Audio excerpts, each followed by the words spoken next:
हाय दोस्तों, स्वागत है आपका इस YouTube channel PM study centre में। तो आज के इस वीडियो में हम क्लास 12 हिंदी के खंड ख संस्कृत के कुछ महत्वपूर्ण श्लोक को देखेंगे, जो कि बोर्ड एग्जाम में हर साल फिक्स ही होता है कि 7 अंक में पूछा जाएगा। हर साल पूछा जाता है और इस वर्ष के भी बोर्ड एग्जाम में पूछा जाएगा। तो आज के इस वीडियो में हम अध्याय 4 संस्कृत के अध्याय 4 सुभाषित रत्नानी के कुछ महत्वपूर्ण श्लोक को देखेंगे, जिसमें हमारा आज का वीडियो में श्लोक 6 है और बहुत से श्लोक देखेंगे सुभाषित रत्नानी के मोस्ट इंपॉर्टेंट श्लोक। आप देख सकते हैं कि कितनी बार बोर्ड एग्जाम में पूछा गया है। तो हमारा 6 नंबर श्लोक रहा है यहाँ पर। इससे भी पहले मैं एक वीडियो बनाया हूँ जिसमें मैंने 5 श्लोकों को बता दिया हूँ। यदि आप नहीं देखे हैं तो पहले उसे जाकर देखिए और तब ये इस वीडियो को वॉच कीजिए। तो चलिए, हमारा श्लोक 6 नंबर रहा कि परोक्षे कार्यहांतरम परोक्षे कार्यहांतरम प्रत्यक्षे प्रियवादिनम वर्जेतादृशम मित्रम विषकुंभम पेयमुखम। इसका अर्थ हो जाएगा कि परोक्षे कार्यहांतरम।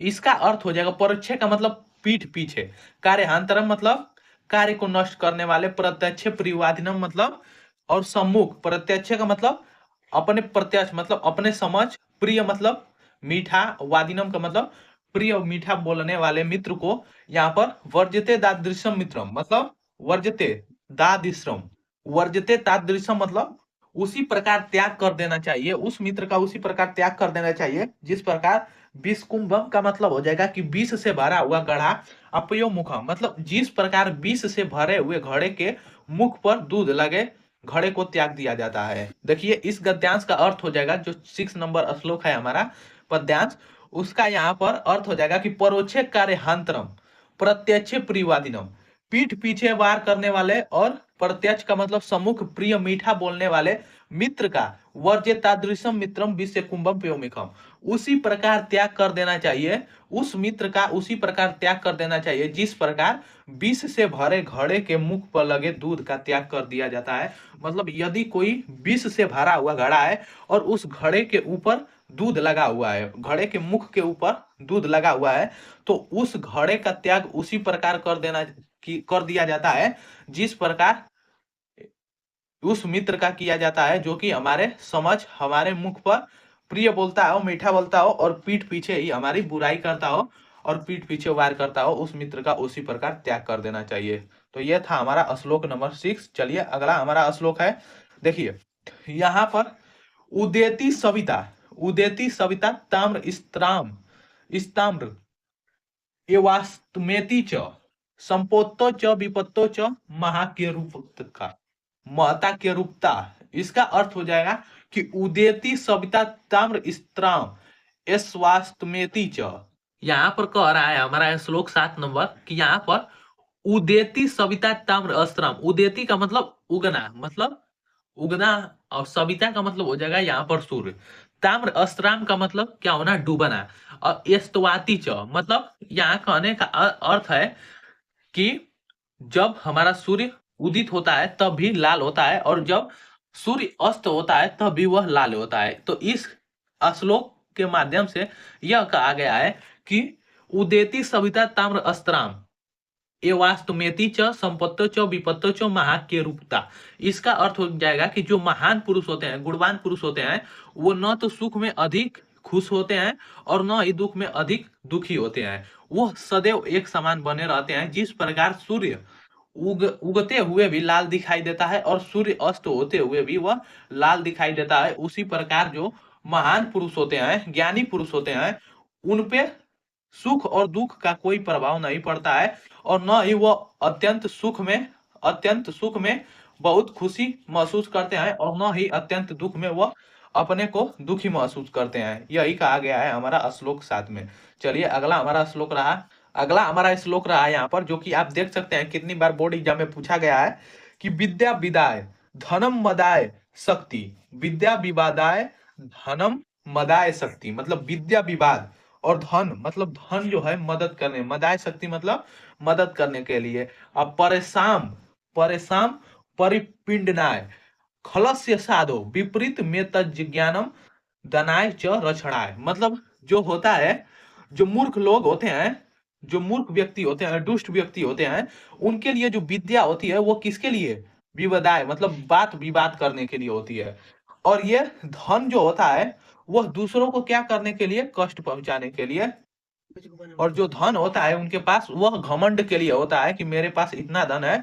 और यहाँ पर शक्ति जो होता है परेशानाम मतलब दूसरों को, मतलब कमजोर कमजोर लोगों को, कमजोर व्यक्तियों को परेशान करने के लिए होता है। खलस्य साधो मतलब इसके विपरीत, यहाँ पर विपरीत मेताजम मित ज्ञानाय मतलब इसके जो विपरीत, जो एक सज्जन पुरुष होते हैं उनके पास विद्या जो होती है, विद्या वह होती है ज्ञान के लिए। इसके पास जो विद्या होती है वह ज्ञान के लिए होती है। और जो यहाँ पर धन होता है वो दानाय मतलब दान के लिए होता है। और जो शक्ति होता है वह रक्षणाय मतलब दूसरों को रक्षा करने के लिए होता है। देखिए इसका अर्थ हो जाएगा इस 8 नंबर श्लोक का कि विद्या विबदाय धनम मदाय शक्ति परेशानाम परिपिंडनाय खलस्य साधो विपरीत मित यज्ञनाय दानाय च रक्षणाय। इसका अर्थ हो जाएगा कि जो दुष्ट व्यक्ति होते हैं, जो बुरे व्यक्ति होती हैं, उनके पास जो विद्या होता है वो बात विवाद के लिए होता है। धन जो होता है वह घमंड के लिए होता है। और ये जो होता है शक्ति वह दूसरों को घमंड, दूसरों को कष्ट पहुंचाने के लिए होता है। और इसके विपरीत जो एक सज्जन व्यक्ति होता है, सज्जन व्यक्ति, उसके पास जो विद्या होता है वह दान, विद्या होता है वह ज्ञान के लिए होता है। और धन जो होता है वह दान के लिए होता है। और शक्ति दूसरों को रक्षा पहुंचाने के लिए होता है। तो ये हो जाएगा हमारा गद्यांश का, इस पद्यांश मतलब श्लोक का अनुवाद अर्थ। चलिए अगला हमारा श्लोक रहा है यहाँ पर कि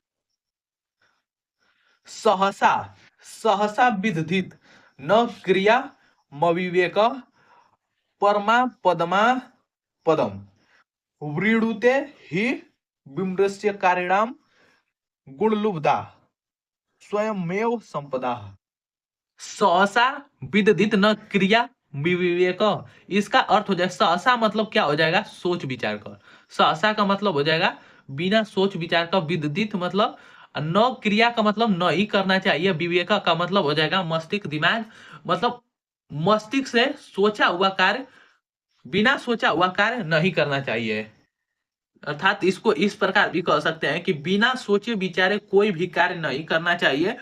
परमा पदमा पदम, परमा पदमा पदम मतलब इसका अर्थ हो जाएगा कि हमें कोई भी जो कार्य करनी चाहिए वो हमेशा सोच विचार कर करना चाहिए। यदि आप कोई कार्य बिना सोचे हुए करते हैं तो आप बहुत सारे घोर संकट में पड़ जाएंगे, आप बहुत परेशानी में पड़ जाएंगे। तो इसीलिए किसी भी कार्य को करना चाहिए तो वो सोच विचार कर करना चाहिए, अन्यथा बिना सोचे विचारे किया गया कार्य अहितकारी होता है, घोर संकट का कारण होता है। वृणुते ही विमृश्य कारिणम गुण लुब्धा स्वयमेव संपदा है। इसका अर्थ हो जाएगा, इसका अर्थ हो जाएगा हमारा दूसरा लाइन का कि देखिए सोच विचार कर किया गया कार्य ही क्या होता है, बढ़िया होता है, फलीभूत होता है। अर्थात यदि आप सोच विचार कर कार्य करेंगे तो वह स्वयं ही अच्छा होगा। यदि आप बिना सोचे विचारे कार्य करेंगे, अति शीघ्रता करेंगे किसी भी कार्य को करने में, तो बिना विचारे किए गए कार्य का परिणाम जो होता है वह अहितकारी होता है। यही हो जाएगा हमारा इस पद्यांश का मतलब श्लोक का अर्थ अनुवाद। चलिए अगला हमारा जो श्लोक रहा सुभाषी रत्नानी का, जो कि बोर्ड एग्जाम में अधिक बार पूछा गया है और किसी न किसी सेट में अवश्य पूछा जाता है। तो हमारा श्लोक 10 नंबर रहा कि ब्रिजादपि ब्रजदापि कठोराणि मृदुनि कुसुमादपि लोक लोकोत्तरणाम चेतांसी को न विज्ञातु महिर्ति। इसका अर्थ हो जाएगा कि वज्रदापी मतलब हो जाएगा कि वज्र से भी, वज्र से भी, कठोराणी का मतलब हो जाएगा कि कठोर, वज्र से भी कठोर। मृदु, मृदु का मतलब हो जाएगा यहाँ पर, मृदु का मतलब कमजोर। कुसुमादपि मतलब, कुसुम मतलब यहाँ पर कुसुम किसका है, यहाँ पर परवाची शब्द पुष्प का है, यहाँ पर परवाची मतलब इस पहला लाइन का हो जाएगा कि ब्रिजदापि कठोराणी मृदानी कुसुमादपि मतलब वज्र से भी कठोर और पुष्प से भी कोमल।